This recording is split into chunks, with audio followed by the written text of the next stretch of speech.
Hello, everybody, and welcome back to the music rating, ranking, and reviewing podcast that we like to call Music Meltdown, which this time going to be a fun one because Rich is above me, which you would initially think, oh, that means we're doing a band that he loves. However, it was a different request. He actually went to me because kind of an interesting thing. I was bringing up the idea of potentially doing like the Alice Cooper band because I didn't know how he felt about them. And he was like, eh.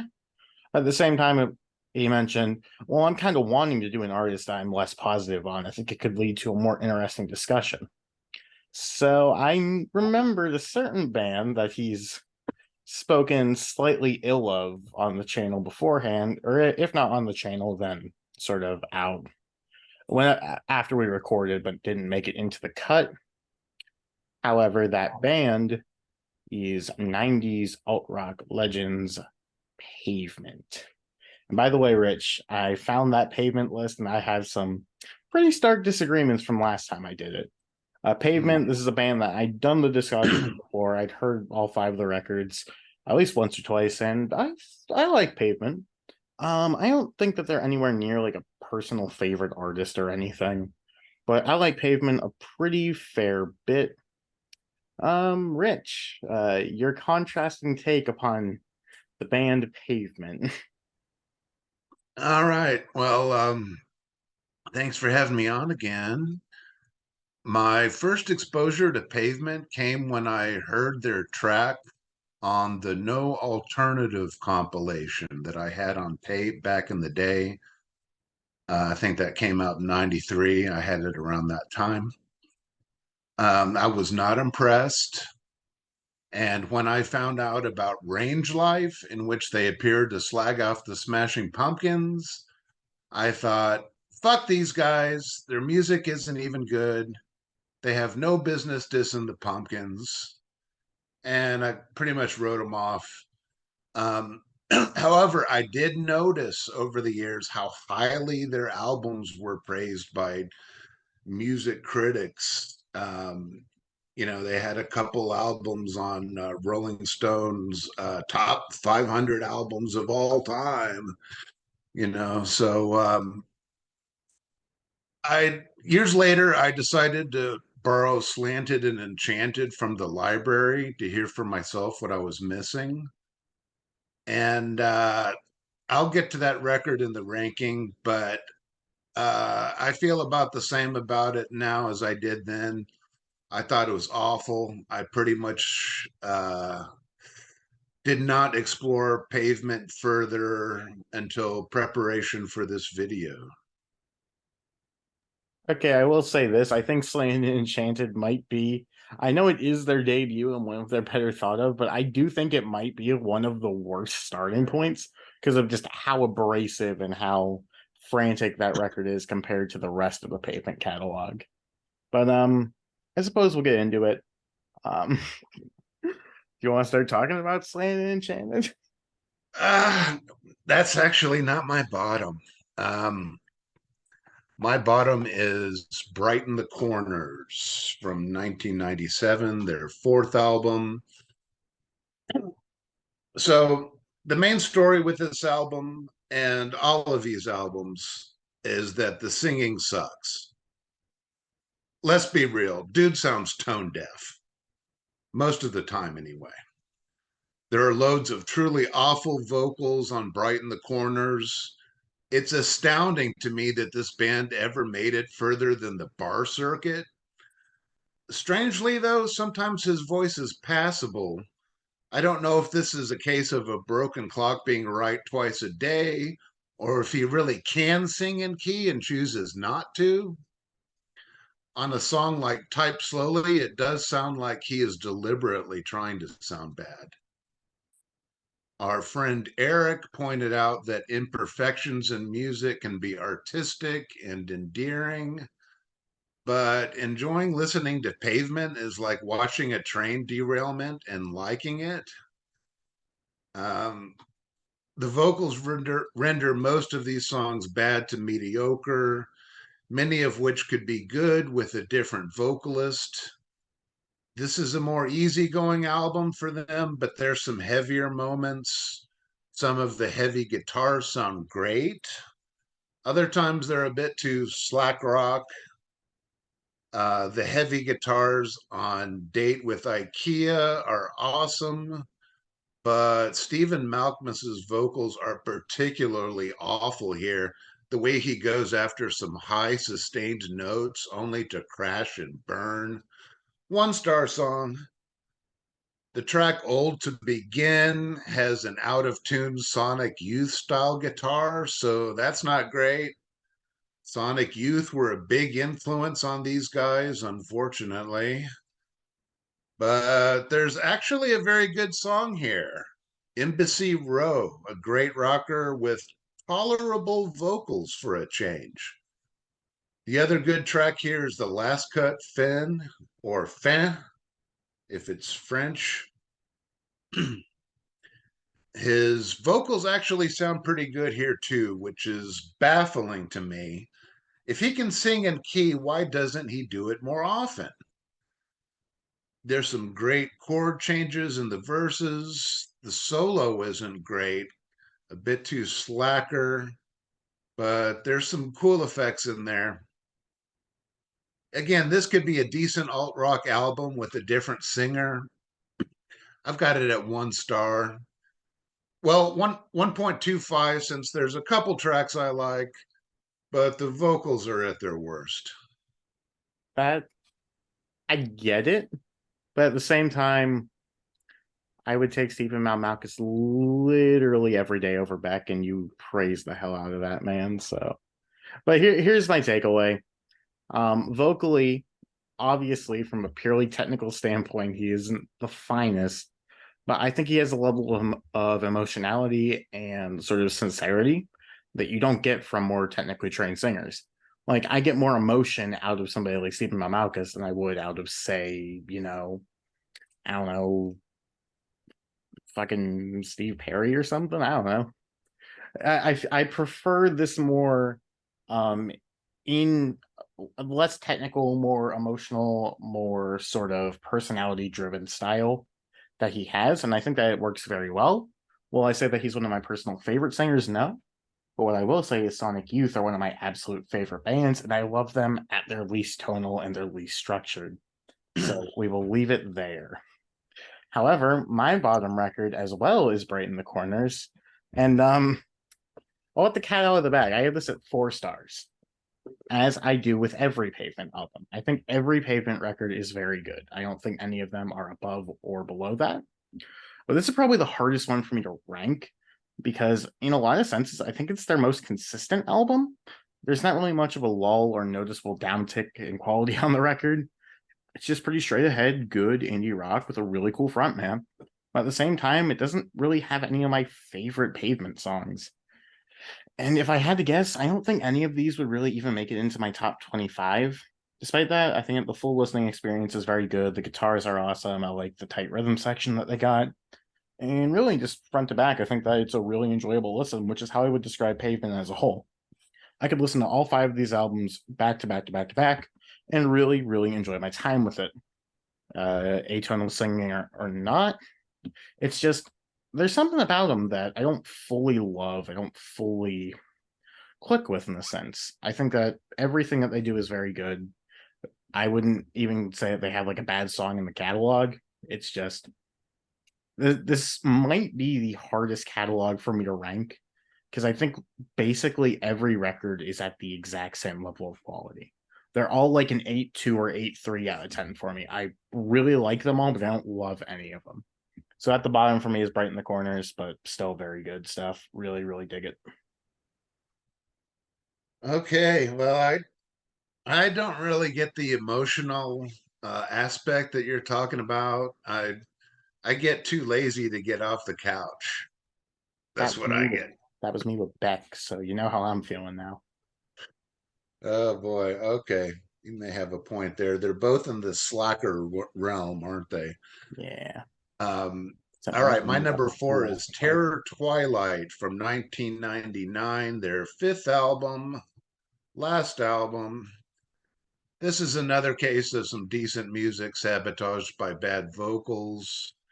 They're a little bit less offensive here, though, overall, but there's plenty of bad vocals nonetheless. Nigel Godrich of Radiohead fame produced this album, and it does have some cool sounds and effects, the bells and whistles he's known for. Johnny Greenwood, guitarist for Radiohead, guest on harmonica for Platform Blues, and he smokes it. It's a rather interesting song, but only pretty good thanks to the vocals. As for Pavement lyrics, judging from what I've read online, they are often apparently imbued with meaning, but I find them too ambiguous or obscure to really matter or bother with. Other times they're just plain ridiculous and nonsensical, which I guess is cool. Um, Once again, there's just one very good song, and that would be the laid back and somewhat jangly Major Leagues. The vocals actually sound passable here. There's some banjo on Folk Jam, an unusual direction for the band. The ending of the song is strong, something they do occasionally, pull the song together so it starts sounding really good, only to end it. I dig the tempo change in Billy, yet another good song ruined by the vocals. The last track, Carrot Rope, might be the worst vocals on any album. Hate that one. I think it's a fan favorite too. My God. I'm up to 1.5 stars on this. Pretty bad. Hey, we're climbing. We're climbing. Will he get to 2.5? Will we get to passable territory? That two and a half is your passable. 2.5 is my man. Yeah, that's what I'm taking as passable at this point. So, Okay. number 4 for me. Oh, I was expecting this to be your bottom just due to the length. I got Wowee Zowee, which still very good, still 4 stars. I really like it. I think this is kind of where some of the cracks in Pavement start to show. It's their longest affair, but the songs are kept fairly short and sweet, and I do like that. Some pieces probably could have been left on the cutting room floor, though. Motion Suggests might be the only Pavement song that I actively don't like. As well, near the end, Fight the Generation really doesn't do a ton for me. Despite that, for an hour-long release, it's filled with total greatness. The opening 5 tracks are all choice, something that will be echoed across basically all of their albums. They all open really greatly. Best Friend's Arm is the best of the shorter songs on here. I think AT&T is great. I love the 3-song closing combo of Kendall District, Pueblo, and Half a Canyon. They're all excellent. 4 stars. Every Pavement record is very good. I can throw them on at any point and get sucked into the sound. There's just more issues on this one than the ones that I have above it. So, number 4, Wowee Zowee, 4 stars. Really, really good stuff. You're pulling a Jason. That's exactly what he did with Sade. Every album was 3.5 for him.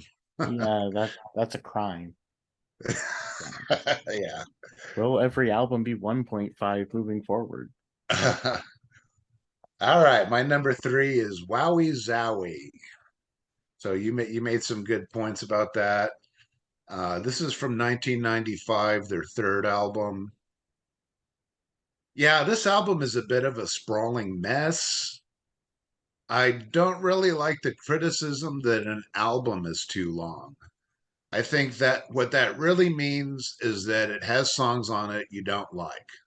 So this album is indeed long at 55 minutes, but it's too long because it's loaded with lame songs.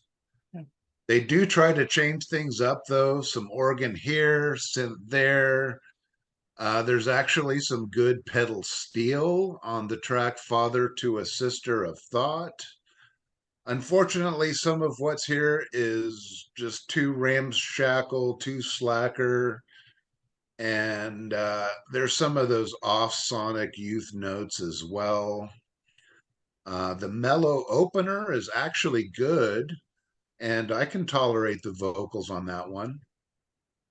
Same with the second track, Rattled by the Rush, which has some cool rockin' guitar and harmonica. From there, however, it's mostly downhill. The only other really good song is Flux Equals Rad, which is a short, punky blast I can appreciate. But Grounded really drags. Serpentine Pad is short and irritating. Motion Suggest itself is laid back and kind of boring. Um, the vocal on Grave Architecture is particularly off key and awful, and the guitar solo sounds lame. Some of this stuff sounds like kind of cool alt rock, but the bad here far outweighs the good. Another 1.5 stars. Oh boy, this is gonna be a fun one. I didn't realize quite how low you were gonna be, but this is. I thought I was mean when I did like white stripes, and when I did B-52s. Shit, get ahead of that. You need it, man. Number three for me. Kind of what I'm expecting to be your number one at this point. I'd be shocked if it's not. I have Crooked Rain, Crooked Rain. This is what I thought was going to be my number one as well, following number three.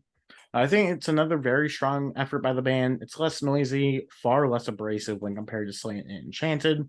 Can almost be paralleled to the Jesus and Mary Chain's Psycho Candy going into Darklands.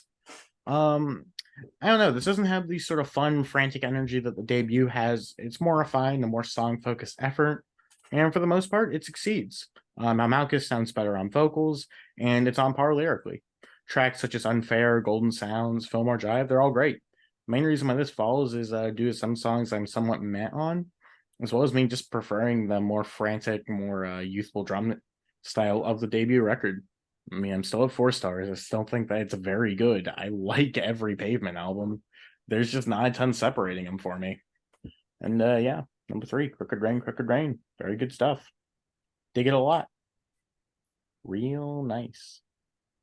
Okay, well, with all the critical acclaim they get, maybe I just don't get it. I don't know. But all I can do is tell you what I hear.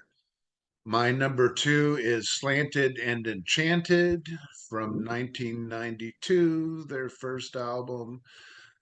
This is just some really annoying slack rock, sloppy, lots of off Sonic Youth guitar notes and off key singing. Sonic Youth were obviously a big influence, but so were the Fall.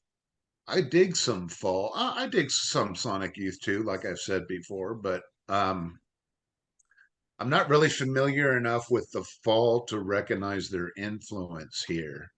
I can hear a little Swell bit. Maps is also an influence, same story. On some of this, Pavement sound like so lackadaisical they can't be ours to get off the couch, let alone sing and play in tune.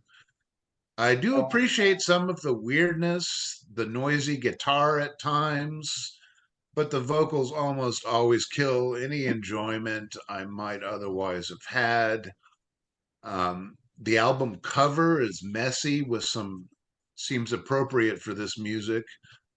I will say I could tolerate his voice on the song Here, and I like the way Two States chugs along. That one's pretty good. Perfume V gets my vote for best track. There's some really cool guitar. That one rocks despite the vocals. Flamethrower is weird, which I appreciate. And the speak singing is less offensive to my ears. Still can't call that one decent. This is probably their rockinest album, and it does have some elements I like, some interesting guitar, but it's the same story. These songs could be decent or even good if they only had a different vocalist. 1.75 stars. I have to keep it in the bad range. Here's what I'll throw out there. Because you're bringing up Sonic Youth, you're bringing up the Fall. I might even say that I get a bit of Throwing Muses in this. with a bit of their sort of pop influence, sort of indie rock grunge flair to some of the stuff. Definitely can hear some traces of real Ramona and late 80s muses throughout some of their later works. I mean, hey, it is what it is. And I mean, I didn't comment on it. I feel like I have to now. If Pavement have one thing over the Smashing Pumpkins, it's definitely a better singer. It's definitely a better singer. So number 2 for me, it'd be Terror Twilight. This was such a tough list to put together. This could be my number 5. It could be my number 1. I like all these records a lot. Anyways, back to the album in question. This is kind of the least Pavement sounding record, I'd say, which is kind of also why I thought it'd be higher on your list, because it's basically not even a Pavement album. It's basically Nigel Godrich and Stephen Malmalkus just sticking around in the studio with a really good band.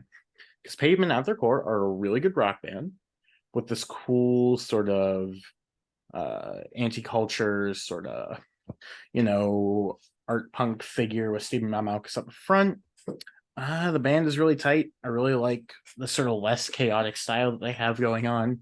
Stephen Malmalkus very often, but especially on this record, has a very Lou Reed-esque style to him, which I think suits the music very well. Practically doing a lot of speak singing across this album, which lends such a cool feeling and style to the songs. First 5 songs on this record, of course, are fantastic. I think Billy in the Back Half is exceptional, and I love Carrot Rope. You're right, it is a fan favorite for a reason. This fan loves it. There are 1 or 2 middling songs for me, but Platform Blues is all right, but I don't think the parts work very well together. And Speak, See, Remember, I think is just all right. I still do really like it. I just prefer the more frantic punk influenced style of Slanted and Enchanted, which is what puts Terror Twilight at my number 2 and 4 stars. A very good record. Now, will you get to 2? Will you get to 2? All right, my number 1 Pavement record, Crooked Rain from 5 stars. 1994, their second album. And I actually really dug some of this album when I first heard it. They toned down the Sonic Youth aspects. I think the songs are better. I actually gave some of them 4 stars. The last one knocked me out 4.5 stars. That provides the album with an epic climax. I had Crooked Rain rated 3.5 just based on the average. The thing is, though, I was really drunk at the time, really drunk. And it turns out I dig Pavement when I'm drunk in the same way I dig Husker Du when I'm drunk. It's just a weird thing with me. The ramshackle sloppiness just sort of fits my mood, I guess. But I went back to it later, and there's just no way I can give this album a good rating. It's the same story. There's too many bad vocals. Some of them are passable. However, sometimes he sounds like Jay Mascis, but off key. Okay, I kind of like the screaming he does on Unfair. That's rather impressive. Opener Silence Kid does have some great guitar, and while the vocals are offensive, they sounded passable when I was drunk. Next track, Elevate Me Later, kind of rocks, while third track, Stop Breathing, has a really good vocal melody, even though it's poorly sung. There is some off-putting Sonic Youth notes in the solo, but this one really had the potential to be good. Um, I can see why Cut Your Hair was kind of their hit.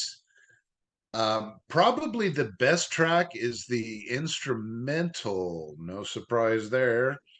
5 minus 4 equals Unity, which sounds like a weird cross between Dave Brubeck's Time Out and I Want You, She's So Heavy. Overall, they tighten up their sound here. I think the new drummer helps. And I think the album had a lot of potential, but with this vocalist, I can only go up to 2.5 stars. Meh. We did it. We got mediocre. Woo! We'll have the bong for that one. But no. Yeah, it's fucking crazy, but it is what it is. You like what you like. I can't fault you for it. Literally the first episode you were ever on, you just heard me tearing Fred from B-52 is a new one. So no complaints. Yeah. But I love him. One thing I gotta say is when I'm hanging around my pad just listening to music, sometimes I'll go out on my patio for a smoke or whatever, and I'll play music out there. Um, but I wouldn't do that with Pavement. I was too embarrassed.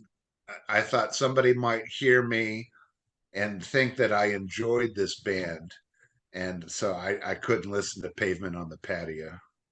I find it really interesting because I've seen you and I know Joe is a very similar way of people that aren't really as big into indie rock and like really relay it back to Pavement, which is interesting to me because I think Pavement is more often than not very melodic and very catchy in their songwriting, especially on the things post Slanted and Enchanted.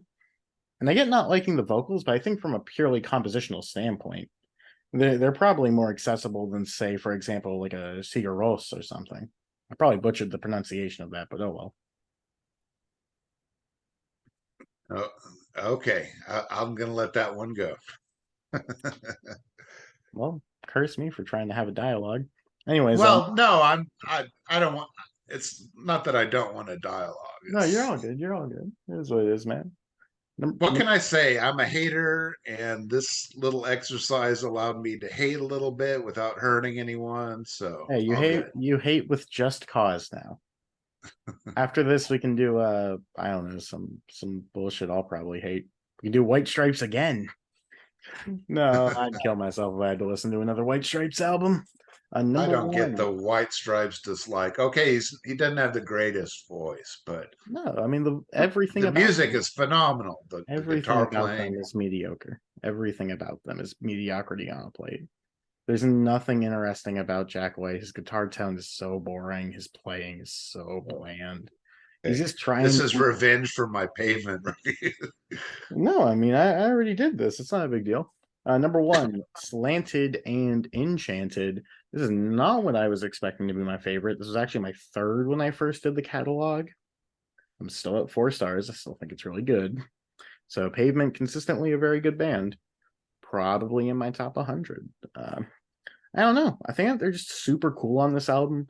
I love that super crunchy, super heavy guitar distortion on this record. The rhythm is just so eclectic and so wild on here. They're just going crazy all across the board. I don't remember the player's name, but I probably prefer his more frantic, sort of rambunctious style, as opposed to what the other guy would later do, which is a bit more reserved and a bit more tuneful to the songs. Or here it's just full on energy and passion, and I love it. And there's just a ton of charisma across this record. I think Stephen Mamalkus performs everything well. I think the guitars are so good. I think the bass and the drums really help pull everything together. And I don't know. I don't think that this is even anywhere near their most consistent from a song basis, but it's just the sound of this album is so much of what I want. I think it's so cool. It's like a Dinosaur Jr. album, but a bit more sort of, I wouldn't say melodic, but a bit more I guess a bit more atonal. There you go. It's not quite as rooted in strong in more traditional song structures, which I do like. I like that they're willing to push the boundaries, a bit Sonic Youth-esque in that regard. The main highlight for me this go around was In the Mouth of a Desert, which I think is great. Despite that, all these songs are pretty good. Like them a lot. Love the production. 4 stars. Very good. Slanted and Enchanted. Pretty good. All right, well done, my friend. Absolutely. This is what you get for 90% of that Beck video, I suppose. Because I did you dirty that time. I did you dirty with back. I'll be real. That was a fun time, though. It was I interesting. enjoyed It it. was interesting. We'll leave it at that. We'll leave it at that. I won't be listening to Beck anytime soon, but I can throw on Pavement whenever. Okay. Anything more to Different strokes for different folks. it's like my pavement's a nice sort of newly paved road and nice, while yours is just all cracked up in a suburban alleyway. Uh, That's those are right. those are our styles of pavement there. In case you're wondering, I actually have a list going of the artists that I've covered. The Pavement is just above the Monkeys, which we did together. So I don't know. How would you say Pavement compared to the Monkeys, Rich? Oh, I dig the Monkeys way more than Pavement. Oh boy. I'm sorry, Pavement fans. I know I didn't bring in like a super traditional list. Rich just shat all over your parade, but that's okay because I do that often. That being said, I hope that you enjoyed this as much as I enjoyed the Pavement catalog. That being said, you all have a great one. Bye.